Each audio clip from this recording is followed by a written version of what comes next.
नमस्कार दोस्तों, आशीष the engineering foundation में आपका हार्दिक स्वागत करता हूं। आज हम हमारे प्रोग्राम 3 की ओर चलेंगे। हमारा जो प्रोग्राम 3 है, write a Java program to print factorial of a given number, यानी हमारे पास जो भी गिवन नंबर होगा उसका फैक्टोरियल हम फाइंड करने वाले हैं। हम एक नई शुरुआत, एक नई चेंज के साथ में आज प्रैक्टिकल करेंगे। तो सबसे पहले हम बात करते हैं हमारे जो फैक्टोरियल फाइंड करने के लिए क्या एल्गोरिदम यूज की जाती है, उसके बारे में डिस्कस करेंगे। उसके बाद आप प्रोग्राम की ओर अ, चलेंगे जिसमें हम प्रैक्टिकल परफॉर्म करेंगे। ठीक है।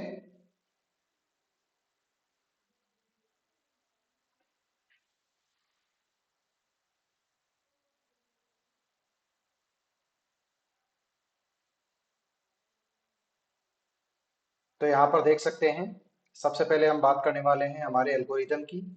तो हमने आपको बताया कि यहाँ पर एक सिंपल इटरेटिव एल्गोरिदम को कैलकुलेट करने के लिए यूज किया गया है, जिसमें कोई भी फैक्टोरियल एन नंबर गिवन है, उसके लिए हमें क्या करना है, फैक्टोरियल फाइंड करना है। तो सबसे पहले आपको एक फैक्ट नाम से वेरिएबल इनिशियलाइज करना है और उसकी वैल्यू देनी है 1। जीरो इसलिए नहीं दे सकते क्योंकि फैक्टोरियल जीरो का वैल्यू जो होता है वो जीरो ही होता है, इसलिए हम फैक्ट वेरिएबल की वैल्यू जो है वो डिफाइन कर देंगे 1। सेकंड में हम लूप स्टार्ट करेंगे और उसको 2 से स्टार्ट करके 2 से स्टार्ट करके एन तक लेके जाएंगे। और इस लूप के अंदर ईच नंबर जो होगा वो आई होगा। ठीक है ना, आई जो स्टार्ट होगा 1 से स्टार्ट होगा तो एन तक चलेगा। और multiply the current value of fact by I. फिर उसके अंदर हम बात करेंगे लूप के अंदर जो वैल्यू आई के अंदर होगी वो उसके नेक्स्ट वैल्यू यानी 2 से हम मल्टीप्लाई करेंगे। This is the essence of factorial calculations, progressively multiplying by smaller number down to 1। यानी जैसे ही हम एक नया नंबर लेंगे उससे कम वैल्यू के और हम चलते जाएंगे, जैसे पहले 2 था फिर 1 हो जाएगा, ऐसे।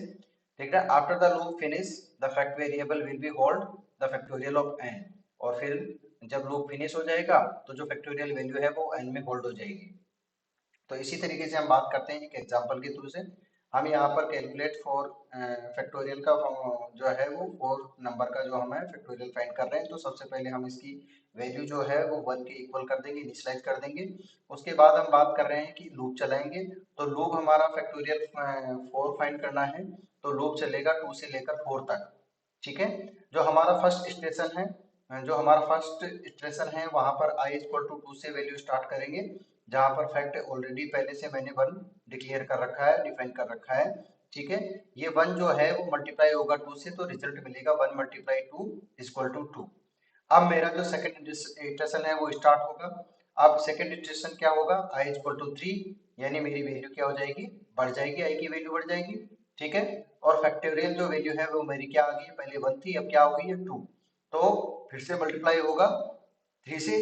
मेरा जो आई वैल्यू है, जो आई वैल्यू 3 हो गई है और फैक्टोरियल 2 है, तो 2 मल्टीप्लाई होगा 3 से, तो रिजल्ट में आ जाएगा 6। अब नया जो फैक्टोरियल है वो आ जाएगा 6। ऐसे ही मेरा जो थर्ड है, जो थर्ड इटरेशन है आई इक्वल टू 4 के लिए चलेगा। और आई इक्वल टू 4 में क्या हो जाएगा, फैक्ट 6 ऑलरेडी दे रखा है क्योंकि हमने प्रीवियस वैल्यू में फाइंड किया है। और ये 6 जो है वो 4 से मल्टीप्लाई हो जाएगा, तो रिजल्ट में मिलेगा मुझे 6 मल्टीप्लाई 4 इक्वल टू 24। इसका मतलब 4 फैक्टोरियल जो है वो 24 के इक्वल है। तो इसी तरीके से हम एल्गोरिदम का यूज करके फैक्टोरियल फाइंड करते हैं। तो आइए हम हमारे प्रैक्टिकल की ओर चलते हैं। तो सबसे पहले मैंने आपको बताया है कि आपको कोर जावा लैब में जाना है, कोर जावा के बेसिक्स में। ठीक है। जो आपने पहले से ऑलरेडी एक प्रोजेक्ट नाम से बना रखा है, जिसमें हमने आपको बताया कि दो आपने पहला प्रोग्राम बिगेस्ट 3 नंबर फाइंड करने का और फिबोनाची सीरीज का फाइंड कर लिया है। आज हम तीसरा प्रोग्राम जो पढ़ेंगे वो करेंगे।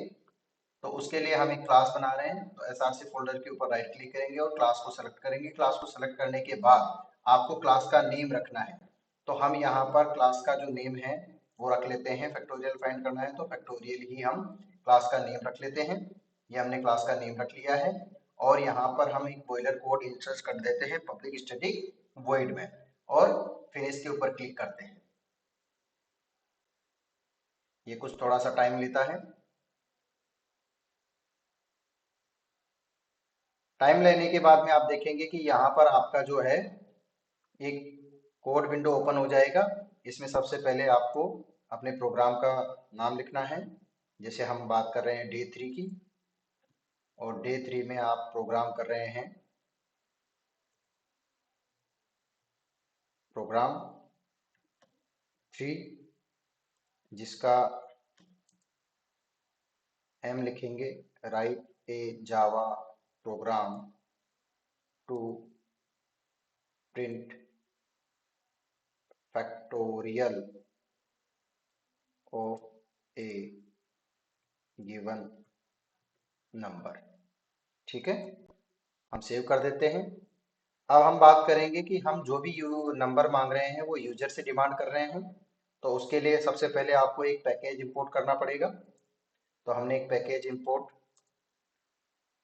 कीवर्ड का यूज किया, और यहाँ पर हम एक पैकेज इंपोर्ट कर रहे हैं जावा डॉट यूटिल डॉट स्टार। ठीक है, ये हमने एक पैकेज इंपोर्ट कर दिया है, इसकी हम अभी यूज करेंगे, जैसे कि फर्स्ट प्रोग्राम में बिगेस्ट 3 में आपको बताया था। ठीक है, अब सबसे पहले हम बात कर रहे हैं कि हमारे मेन मेथड की ओर चलते हैं। मेन मेथड में हम जो हर प्रोग्राम में करते आए हैं, एक स्टेटमेंट प्रिंट करते हैं, system dot out dot print ln, और इसमें लिख रहे हैं हम find factorial of find factorial by ईआर बाई योर नेम। तो यहाँ पर हम हमारा नाम लिख रहे हैं। ठीक है, तो देख सकते हैं। अब हम इसको रन करा के देख लेते हैं कि हमारा जो प्रिंट स्टेटमेंट है वो कंप्लीट हो रहा है कि नहीं हो रहा है।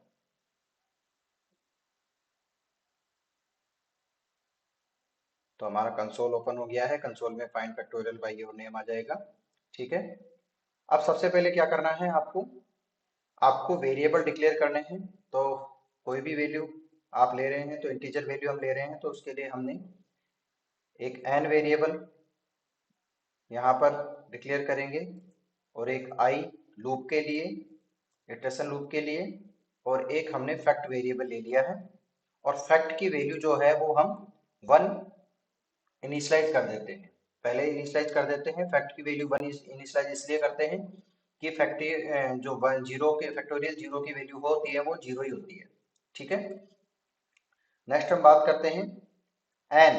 एन जो है वो यूजर से नंबर डिमांड करेंगे, तो एन की वैल्यू जो है वो क्या होगी, यूजर से डिमांड करेंगे, तो यूजर से पहले स्टेटमेंट ले लेते हैं, वो स्कैनर क्लास बना के, स्कैनर क्लास बना के हम क्या करेंगे, एक ऑब्जेक्ट बनाएंगे स्कैन नाम से, इक्वल टू न्यू स्कैनर। ठीक है, और ये जो न्यू स्कैनर है वो हम ले रहे हैं सिस्टम से, सिस्टम से स्कैन कर रहे हैं, क्योंकि यूजर जो है वो सिस्टम को दे देगा। ठीक है, अभी तक देखिए, दोबारा से फिर से हम रन करवाते हैं, अभी तक के कोड में हमारे कोई एरर नहीं है, इजीली हमारा प्रोग्राम जो है वो रन हो रहा है। अब हम एक स्टेटमेंट लिखते हैं, system dot out dot print Elon,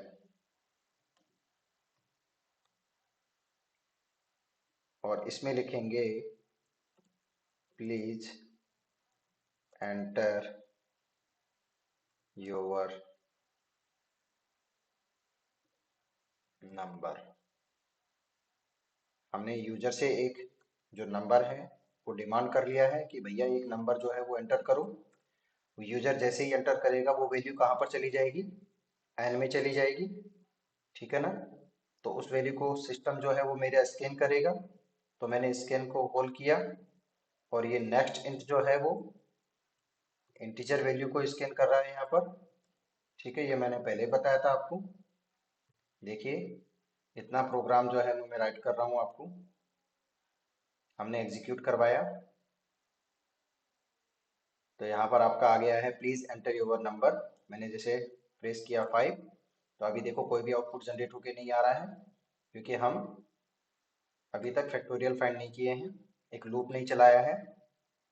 तो अब हम लूप चलाएंगे, फोर लूप चलाएंगे, फोर लूप चलाएंगे, तो 4 में जो लूप है वो i इक्वल टू,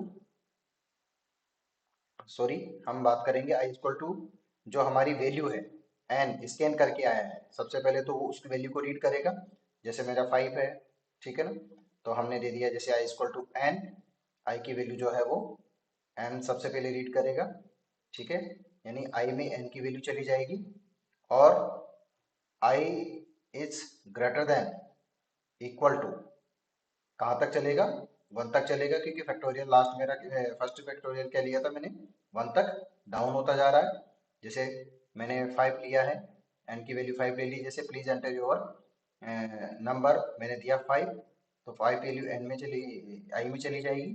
और कब तक ये लूप चलेगा, जब तक n की वैल्यू, ये मेरी i की वैल्यू जो है वो या तो 1 के इक्वल हो या 1 से ग्रेटर हो, तब तक चलेगा। और तब तक चलेगा तो इसका मतलब मेरा जो है आई क्या हो रहा है, माइनस माइनस हो रहा है, ठीक है। तो मैंने ये फोर लूप चला लिया है, इस फोर लूप को मैंने ओपन कर लेता हूँ, ठीक है। अब ओपन किया तो मैं इसमें कौन सी वैल्यू, फैक्ट की वैल्यू क्या करेगा, मल्टीप्लाई करेगा। फैक्ट किससे, सबसे पहली वैल्यू कौन सी मैंने आई दी है, तो यहाँ पर मल्टीप्लाई आई से मल्टीप्लाई करेगा, ठीक है। इतना काम हो गया है। अभी मैं इसको दोबारा से फिर से रन करवा रहा हूँ,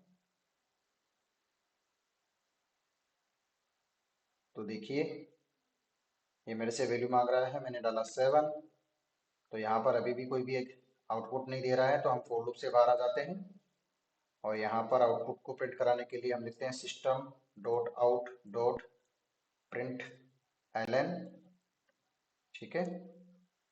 और यहाँ सबसे लिखेंगे फैक्टोरियल ऑफ। अब देखिए फैक्टोरियल ऑफ का मतलब है कि आप जिस नंबर का फैक्टोरियल फाइंड कर रहे हैं उस नंबर की बात करेंगे, तो वो नंबर यहाँ पर आना चाहिए, तो उसको ऐड करेंगे हमारे फैक्टोरियल ऑफ स्टेटमेंट के बाद में। तो वो नंबर यूजर का होगा, तो यूजर ने क्या डाला था, n, तो यहाँ पर प्लस n कर दिया हमने, ठीक है, प्लस n कर दिया। उसके बाद हम लिखेंगे इज इक्वल टू, एक इक्वल टू स्टेटमेंट हमने डाला, ठीक है। और उसके बाद क्या प्रिंट कर दें, जो मल्टीप्लाई होके आया है, क्या मल्टीप्लाई होके आया है, मेरा फैक्ट, ठीक है। इतना काम आपने कर दिया है। तो यहाँ अब मैं इसको क्या कर रहा हूँ, रन करवा रहा हूँ। तो यहाँ पर मैंने डाला जैसे 5, 5 इसलिए डाल रहे हैं क्योंकि आपको 5 का फैक्टोरियल वैसे ही याद रहता है, ठीक है। तो ये देखिए कैलकुलेट करके फैक्टोरियल 5 इज इक्वल टू 120। अब देखिए यहाँ पर मेरे पास में ऑफ जो है, यहाँ पर थोड़ा सा मुझे स्पेस मैं दे सकता हूँ प्लस के बीच में, ठीक है। इससे क्या होगा, ये जो स्टेटमेंट प्रिंट होके आ रहा है थोड़ा सा दूर दूर हो जाएगा, ठीक है। मैं फिर से सेव करता हूँ, फिर से एग्जीक्यूट किया मैंने प्रोग्राम को, ये फिर से नंबर डिमांड कर रहा है, मैंने 5 एंटर किया, एक मिनट,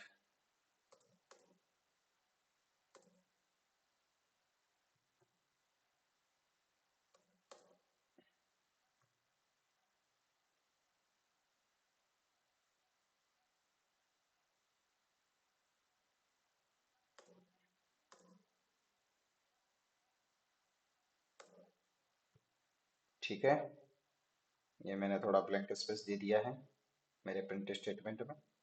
तो अब देखिए मैंने 5 एंटर किया, 5 एंटर करते ही factorial of 5 is equal to 120, ये आउटपुट मेरा जनरेट होके आ गया है। एक बार आप देख लीजिए, सबसे पहले प्रोग्राम के कोड को देख लीजिए, मैं कंसोल को थोड़ा नीचे कर देता हूँ, ठीक है। ये मेरा प्रोग्राम है, write is our program to print factorial of a given number, user से हमने एक नंबर डिमांड किया है और ये मेरा आउटपुट जनरेट होके आ गया है।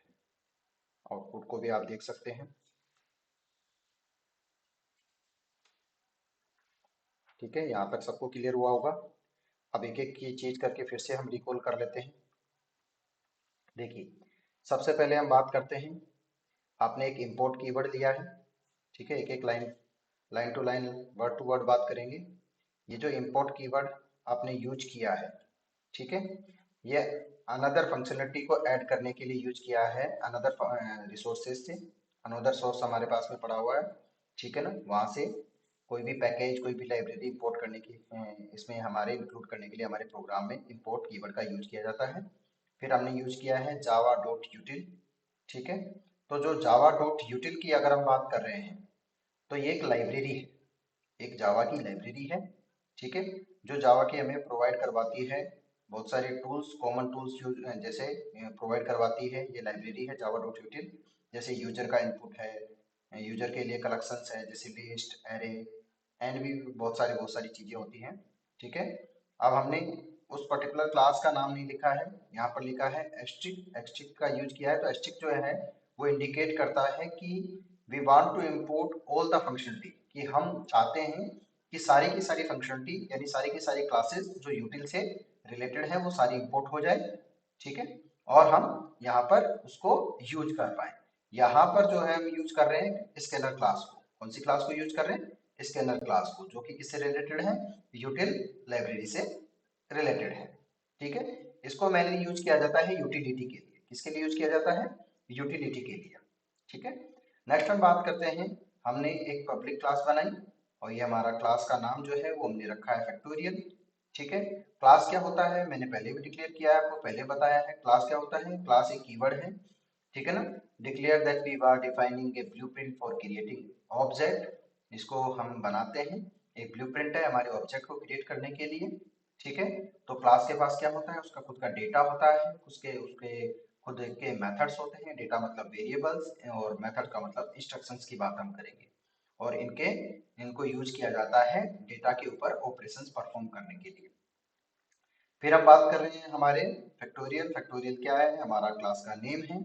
ठीक है, आप ये अपने हिसाब से कुछ भी नेम रख सकते हैं। जो हमने क्लास ब्लूप्रिंट बनाया है उसके लिए हमने एक नेम रखा है फैक्टोरियल। फिर आप यूज कर रहे हैं हमारे मेन मेथड का। तो मेन मेथड जो पब्लिक कीवर्ड है, पब्लिक कीवर्ड जो है वो इंडिकेट करता है हमारे, पब्लिक कीवर्ड जो है वो इंडिकेट करता है मेन मेथड के की जो मेन मेथड है वो कहीं से भी एक्सेस किया जा सकता है। जो हमारा मेन मेथड है वो कहीं से भी एक्सेस किया जा सकता है। जो स्टैटिक कीवर्ड है वो इसका मतलब होता है there keyword means that the main method is associated with the class itself. यानी ये क्लास से खुद से ही क्या होता है? एसोसिएट होता है। ठीक है, not with any individual object create from the class. यानी कोई इंडिविजुअल ऑब्जेक्ट क्रिएट करने की आपको जरूरत नहीं पड़ती है हमारे क्लास के लिए। ठीक है ना, क्लास से कोई भी इंडिविजुअल ऑब्जेक्ट बनाने की जरूरत नहीं पड़ती है, क्योंकि ये खुद क्लास से ही क्या होता है? एसोसिएट होता है। फिर हम बात कर रहे हैं वॉइड। तो रिटर्न टाइप, कोई भी रिटर्न टाइप वैल्यू नहीं देता है हमें। ठीक है ना, does not return any value. अब हम बात कर रहे हैं मेन। तो मेन क्या है? एक मेथड है, ठीक है ना, जहाँ से हमारा प्रोग्राम यानी कुल मिला के पब्लिक स्टैटिक वॉइड मेन से ही हमारा प्रोग्राम जो है वो एग्जीक्यूशन स्टार्ट होता है। ठीक है, अब हम बात करें जैसे स्ट्रिंग आर्ग्यूमेंट्स ले रहे हैं, तो यहाँ पर ये पार्ट जो है वो इंडिकेट करता है मेन मेथड के कि can receive command line argument. यानी ये स्ट्रिंग डॉट आर्ग्यूमेंट, ये स्ट्रिंग जो आर्ग्यूमेंट है ये हमें ये बताता है, इंडिकेट देता है कि आप जो भी डेटा ले रहे हैं, जो भी मेथड से ले रहे हैं मेन मेथड, वो जो है वो डेटा है वो कहाँ से ले रहा है? कमांड लाइन आर्ग्यूमेंट से ले रहा है। इसका मतलब ये आपका इसको यूज कर भी सकते हो, नहीं भी कर सकते हैं, कोई कंपल्सरी पार्ट नहीं है, एक ऑप्शनल पार्ट है। ठीक है, जब हम बात कर रहे हैं कमांड लाइन आर्ग्यूमेंट की, प्रोग्राम में आपको लिखा हो कि कमांड लाइन आर्ग्यूमेंट का यूज करना है, तब आप इसको यूज कर सकते हैं। ठीक है, यहाँ तक सबको क्लियर हुआ होगा। नेक्स्ट हम बात कर रहे हैं, यहाँ पर एक स्टेटमेंट हमने प्रिंट करवाया है जिसके लिए system dot out dot println का यूज किया है। ठीक है, फिर हमने एक इंटीजर डेटा टाइप लिया है। और इंटीजर क्या है? हम इंटीजर के जो है वो तीन वेरिएबल जो है वो डिक्लेयर कर रहे हैं, एन, आई और फैक्ट। फैक्ट में हम क्या कर रहे हैं? उसकी वैल्यू को इनिशियलाइज कर रहे हैं। तो सबसे पहले हम तीन वेरिएबल डिक्लेयर कर लेते हैं। जो एन है वो डेटा वेरिएबल है जो स्टोर करेगा नंबर को, उस नंबर को स्टोर करेगा जो यूजर को देगा, और फिर उससे फैक्टोरियल कैलकुलेट करेगा। जो आई वैल्यू है, आई है जो हमें काउंटर की तरह यूज की जाती है, काउंटर वैल्यू की तरह यूज की जाती है, जो हमारे लूप के अंदर इसका यूज किया जाएगा। फैक्ट जो है वो है एक वेरिएबल है, तो इसको फैक्टोरियल के रिजल्ट को स्टोर करने के लिए इसका यूज किया जाता है। तो पहले सबसे पहले हम मान लेते हैं कोई भी वैल्यू हमने दी है तो उसका फैक्टोरियल 1 है, यानी 1 का फैक्टोरियल 1 ही होता है। अगर हम बात करें यहाँ पर जीरो ले सकते हैं क्या? जीरो नहीं ले सकते। क्यों नहीं ले सकते? क्योंकि जीरो का फैक्टोरियल जीरो ही होता है, और अगर उसको किसी से जीरो को किसी नंबर से मल्टीप्लाई करेंगे तो फाइनल रिजल्ट क्या मिलेगा? मुझे जीरो ही मिलेगा। अब हम क्या कर रहे हैं, यहाँ पर एक आपको यूज किया है स्कैनर, स्कैन नाम से एक ऑब्जेक्ट बनाया। ठीक है, तो स्कैनर एक क्लास है जो कि इंपोर्ट की गई है आपके जावा डॉट यूटिल पैकेज से। इसको यूज किया गया है यूजर से इनपुट लेने के लिए। इसको यूज किया गया है यूजर से इनपुट लेने के लिए। ठीक है, नेक्स्ट हम बात करें, यहाँ पर स्कैन नाम से एक ऑब्जेक्ट बनाया है। ठीक है, तो यहाँ पर आप कह सकते हैं कि स्कैन एक वेरिएबल की तरह यूज किया जा रहा है, जो कि हम बात कर रहे हैं यूजर के इनपुट से ये इंटरेक्ट करेगा। स्कैन जो एक है वेरिएबल की तरह यूज किया गया है, ऑब्जेक्ट बनाया गया है, जो कि हमारे किससे, यूजर का जो भी वैल्यू दिया जाएगा उससे इंटरेक्ट करेगा। फिर हम बात करें न्यू स्कैनर की, तो एक न्यू स्कैनर ऑब्जेक्ट क्रिएट करेगा जिसका नाम है स्कैन। स्कैन नाम से एक नया ऑब्जेक्ट बना देगा और उसको एसोसिएट कर देगा इसके साथ में। किसके साथ में? स्टैंडर्ड इनपुट स्ट्रीम के साथ में। किसके साथ में एसोसिएट कर देगा? सिस्टम डॉट इन के साथ में। किसके साथ? जिसको हम बोलते हैं स्टैंडर्ड इनपुट स्ट्रीम, इसको बोलते हैं सिस्टम डॉट इन को स्टैंडर्ड इनपुट स्ट्रीम बोलते हैं। इसके अंदर क्या होता है, यूजर का टाइप्स होता है रियल इनपुट, यानी वो जो किस तरीके का इनपुट वो दे रहा है। ठीक है, इसका मतलब where the user types in their inputs. एक फिर से हमने एक स्टेटमेंट प्रिंट कराया जिसको हम बोलते हैं कि यूजर से डिमांड कर रहे हैं please enter your first number. ठीक है, ये सेम है, वही है जो हमने पहले भी आपको बताया है। अब हम बात करें n equal to scan dot next int की। इसके नेक्स्ट इंट के बारे में पहले भी मैंने आपको बता दिया है कि एन एक वेरिएबल है जिसको हमने पहले ही डिक्लेयर कर दिया है। ये यूजर के इनपुट को जो यूजर के इनपुट देगा, जो यूजर वैल्यू देगा उसको स्टोर करेगा। यहाँ पर स्कैन जो है वो स्कैनर क्लास से एक ऑब्जेक्ट लिया है, तो वो क्या करेगा, यूजर के इनपुट को गेट कर लेगा कि भैया तुमने क्या दिया है। फिर हमने लिखा है नेक्स्ट इंट, तो नेक्स्ट इंट क्या करेगा, scan the next token of the input as an int. यहाँ पर इंट की वैल्यू हम बात कर रहे हैं कि जो नेक्स्ट इंट है वो इसकी स्टोर वैल्यू को स्टोर कर लेगा। इसका मतलब है this method of scan reads the next integer value entered by the user and assign it to variable n। यानी ये जो भी वैल्यू देगा वो उसको किसको असाइन कर देगा, n को असाइन कर देगा। ठीक है, फिर हमने एक फॉर लूप चलाया। फॉर लूप है, हम बात कर रहे हैं i इक्वल टू एन से लेकर i greater than equal to 1 और i माइनस माइनस होता रहेगा। फॉर लूप है, इंट्रोड्यूस हमने पहले भी करवा दिया है। रिपीटिंग किसी भी ब्लॉक को, किसी भी कोड को रिपीट करने के लिए यूज किया जाता है। इसमें कंडीशन अगर ट्रू होती रहती है तब तक ये हमारा लूप है वो चलता रहता है। अब हमने i की वैल्यू जो है वो n इनिशियलाइज की है।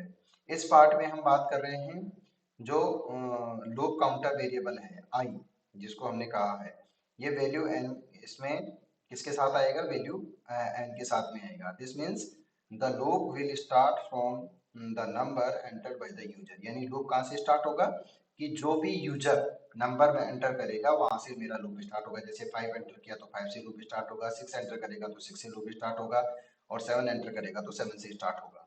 नेक्स्ट हम बात कर रहे हैं कि कहाँ तक चलेगा, I greater than equal to less than ये sorry I greater than equal to 1 तक चलेगा। यानी मेरा जो लूप की कंडीशन है, ये कंडीशन स्टेटमेंट होता है कि जो लूप की कंडीशन क्या है, कंडीशनल स्टेटमेंट है आई ग्रेटर देन इक्वल टू 1। यानी मेरा कहाँ तक चलेगा वैल्यू, 5 से शुरू होगा। जैसे मैंने यहाँ पर इसमें आपको 5 वैल्यू दी है तो 5 से लेकर चलेगा और चलते चलते कहाँ तक पहुंचेगा, 1 तक पहुंचेगा। ठीक है, नेक्स्ट हम बात कर रहे हैं i माइनस माइनस, यानी हम 5 से 1 की ओर जा रहे हैं तो i की वैल्यू क्या होती जा रही है, कम होती जा रही है, डिक्रीमेंट होता जा रहा है। ठीक है, तो हम i की वैल्यू को क्या कर रहे हैं, डिक्रीज कर रहे हैं।